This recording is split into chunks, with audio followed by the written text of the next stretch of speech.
All right, Jesse on Fire, welcome back to the channel. So look at that. Look at that. So the UFC, according to Le Source, I don't know the credibility of this source, but on Instagram they got a lot of followers, and according to them, the UFC has offered Leon Edwards his full purse to step aside so that Conor McGregor can fight Kamaru Usman. Boom, bam, boom. Now, do I think it's true? I don't know, and I'll tell you why. Is because it's a little bit weird. That why would they need to offer Leon money? That's the question, right? Like that's my question about this report is why would they need to offer Leon money? If they don't have a signed bout agreement, like they could just have Conor fight him. Now, maybe what they actually mean is they've offered Leon Edwards the full purse to be the backup in that fight. Okay. Now maybe they've offered him a full purse to be a backup in that fight. That makes a lot more sense to me than they offered him a purse to step aside.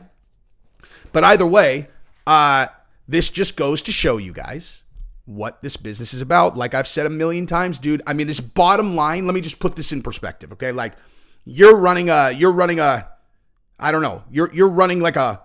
any kind of business, right? And you've got this thing over here where it's like this person has been with the company for 10 years. They've come into work every single day on time. They're never late. They do everything right. But when it comes to sales, right? Like when they're selling things to the customers, they do $200 a shift, right? Like they do $200 a shift. You got this other person who's been with the company for 6 months. They are sporadic. They don't really they call in sick sometimes. They act kind of crazy. They don't follow the rules. But every time they run a shift, they sell $1,200 per shift. Maybe $2,000 if we're being, one-to-one comparison, Conor McGregor to Leon Edwards, right? $2,000, okay? And the decision that you have to make is like, well, who are you going to give the top level summer shifts to, right? It's like, so these are the shifts everyone wants. This is when everybody buys stuff. And, this person over here has been there for 10 years is like, look, I'm the guy. I'm the one. I do everything right, man. I do everything right. I've been here for 10 years. I never miss a shift. I do everything right. And you got this other guy who's like, what are we talking about? We're talking about who's going to get the big shifts where you get to sell the most stuff. Your commissions are going to be out of this world. It's like, yeah. Yeah, I would like to do that. And they're like, oh. And everybody watching, like you got half the people watching are like, you can't be serious. This dude, this guy's been here for 10 years. He does everything right. This guy I just saw smoking a joint in the back room right now. And you got people over here, that are in management that are like, they're all, yeah, we're going to think about it. And they go back in the back room and you already know what they're thinking. They're like, okay, well, yeah, this guy does everything right. But this is a business, son. Okay. Joint smoker over here is going to bring in 10 times the money if we let him work the shifts. This is business. Shit ain't fair, dude. It's not about fairness. It's about business. Okay. So who do you think they're going to give the shifts to? Like, who do you think they're going to give shifts to? Because they're like, okay, well, we have to consider this guy might quit. Like, this guy might quit if we give him to the joint smoker. And they're like, all right, well, how hard would it be to replace him? They're like, well, I mean, well, what if we don't give it to him? They're all, he's going to be really loud. He's going to be really obnoxious. They're all, do we care about that much? They're all, no, what we really care about is the 10 times the revenue. Like, that's our primary concern is the 10 times the revenue.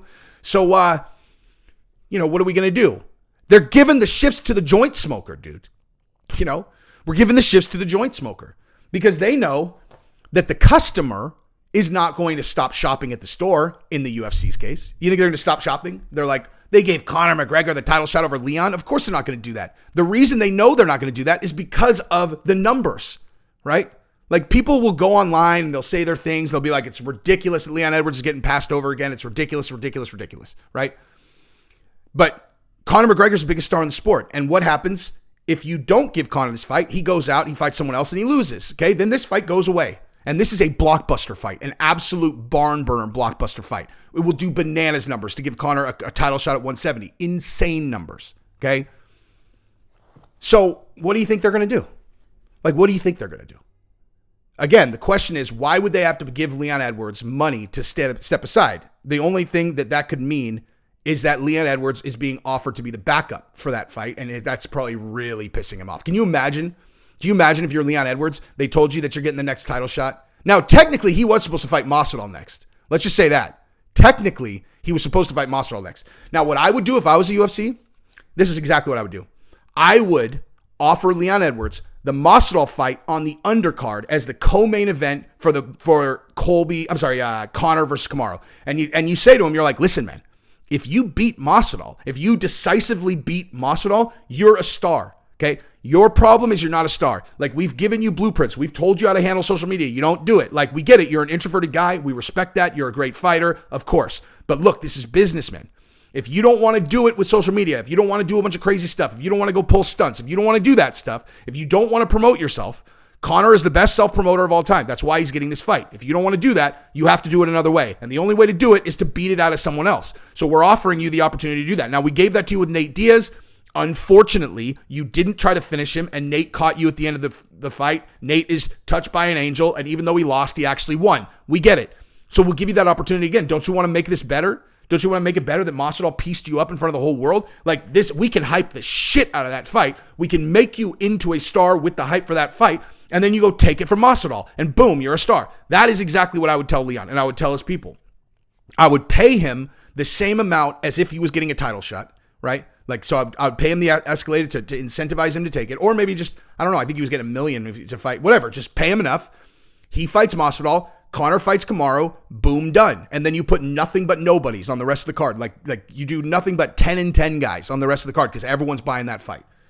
That's what I would do. And that's what I think is going on. And no, I'm not surprised. Not even a little bit. Not even a little bit. Peace.